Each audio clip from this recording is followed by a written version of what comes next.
नाश्ता भी हमारे दो वते लेने आयो हूँ। मैं भी करिए यो भी दादो ने लईने घेरी ने बैठो है। चलो कहीं कहीं होच्चा गाँव जाए।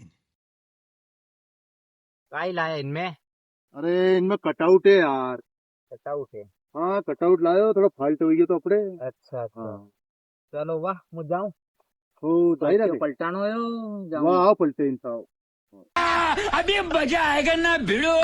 काय मैं कटआउट का ला अपना मोटा है ना तो चल क्या बढ़िया कटआउट। अरे गंडमरा कटआउट नहीं लायो मुझे नाश्ता लायो थारा होते नहीं चाय लायो। तो फिर ने कहा पहला दो ही कर कटआउट लांगा। मैं भी नहीं करी नाश्ता वहाँ। तो पहला कटआउट नो का की तो फिर। अरे तो कटआउट नो बैठो तो दादो केतर करांगा नाश्ता चनी खे चाय दो मग्गा जी केतर कहीं पियांगा। अरे हम कद नो करो जावे ही कोनी एक तो। वो आवे तेरे खाई लो वेगी। माँ खराब हो जाएगा। मैं माँ अम्मा बहन पे आ जाऊंगा। मैं इनकी इनकी अम्मा बहन अरे पे आ आई रे जाऊंगा। ले आ जा नाश्ता कर ले। नाश्ता कर ले यार। काही कान नाश्ता करे यार नहीं हाँ मार काय भाई क्यों अरे कर ले यार जाईरो मु तो पाटे पलटाऊ मारो वाह गयो तो अपडेस खावनी माँ चोदाव